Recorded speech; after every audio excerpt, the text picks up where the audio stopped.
Salut tout le monde, on se retrouve aujourd'hui pour une vidéo qui m'a été pas mal demandée, que j'avais un petit peu teasé dans ma vidéo, les conseils pour débuter sur YouTube. Et donc, elle est enfin là, comment bien filmer avec son réflexe.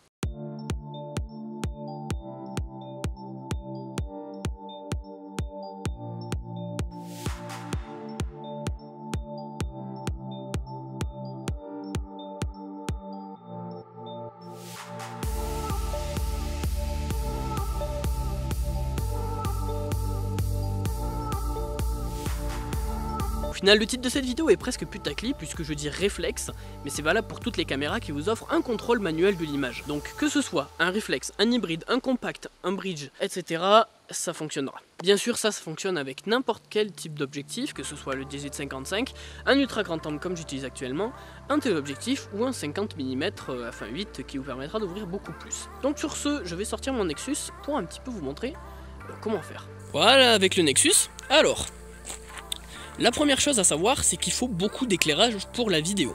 Alors là, vous voyez, je suis en extérieur, donc j'ai pas mal d'éclairage, et j'ai fait un petit système pour que je sois éclairé partiellement, et que du coup, ça laisse un petit peu d'ombre sur ma tronche. Au niveau de votre réflexe, je peux couper l'enregistrement. Voilà. Votre réflexe, pour l'instant, on s'en fout, on va parler de ce qu'il vous faut à côté. Et ce qu'il vous faut à côté, c'est ce que vous voyez ici. C'est un putain de trépied. Alors, un putain de trépied, voilà.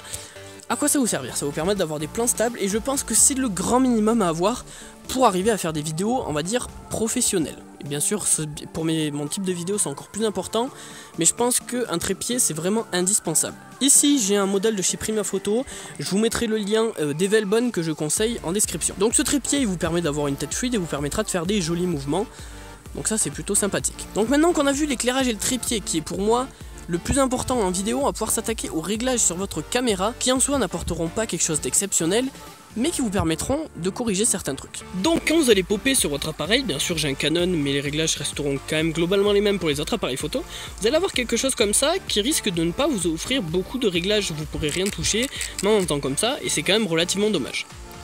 On va donc aller dans les menus et vous allez tout de suite passer sur l'enregistrement du son en manuel.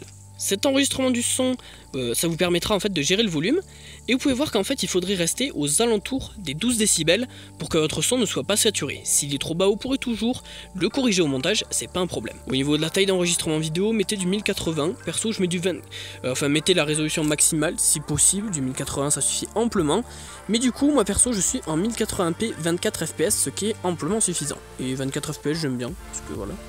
Surtout qu'en fait, vous verrez pourquoi après. Ensuite, on va passer au niveau de ce que je trouve est le plus important, c'est l'exposition vidéo, mettez en manuel. Voilà. Et là, on va avoir le contrôle total sur notre vidéo et on va pouvoir choisir exactement ce qu'on veut. En réalité, il n'y a qu'une seule règle à savoir faire en vidéo, c'est ce petit chiffre qu'on peut voir ici, le 50. Il s'agit de la vitesse d'obturation, c'est en fait le temps durant lequel est pris une image dans la vidéo. Donc, en gros, une image en 24 fps, c'est une image avec 24 images par seconde, enfin c'est 24 images par seconde mises à la suite les unes des autres, et qui sont prises pendant un cinquantième de seconde. Pourquoi un cinquantième de seconde? Parce que c'est le double de vos FPS. Si vous filmez à 30, mettez un soixantième de seconde, si vous filmez à 60 fps, mettez 120, un 120e de seconde, etc. Vous avez compris l'idée. Ça bien sûr c'est valable que pour une vidéo en pleine vitesse. Si vous êtes en slow motion, plus ce shutter speed sera élevé, mieux ce sera, mais on verra plus tard. Donc du coup, il faut que vous gardiez au maximum en fait votre vitesse d'obturation, parce qu'en fait si vous ne l'avez pas, vous pourrez avoir des saccades qui seront créées sur votre vidéo et ce sera quand même clairement moins agréable. Comme vous pouvez le voir ici, je suis resté à 1/50 de seconde, mais j'ai dû baisser mon ouverture. Cela n'empêche que le plan est fluide et que mon mouvement paraît totalement naturel.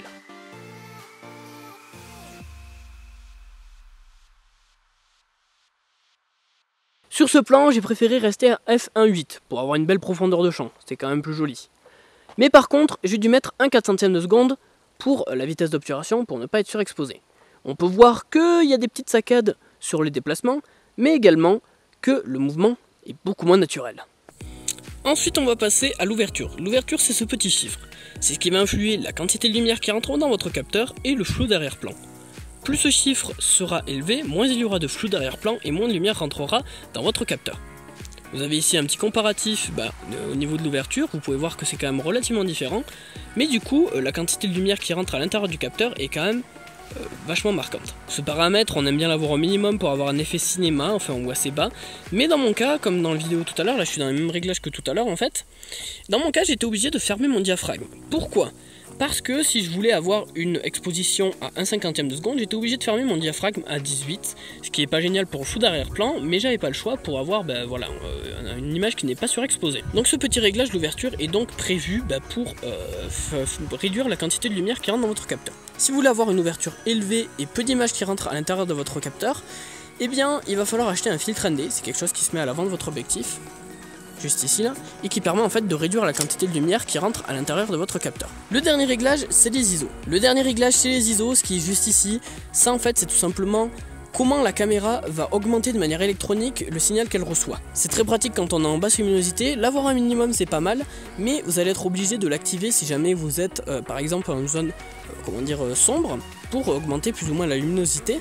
C'est un réglage qui est très pratique et qui est indispensable maintenant, puisque voilà, si vous voulez avoir une vitesse d'obturation, même en photo, qui est assez courte, et que vous êtes dans une zone sombre, vous n'avez pas trop le choix que d'augmenter les ISO. Donc il faut savoir qu'en fait, la seule chose que ça va créer, c'est du bruit sur l'image. Vous aurez une petite illustration, voilà, juste là. Donc voilà, la seule règle en fait qui est réellement à respecter, c'est bien le 1/50 de seconde, ou plutôt moins le shutter speed au double de vos FPS, qui est très important et qui vous permettra d'avoir une fluidité, des plans fluides en vidéo.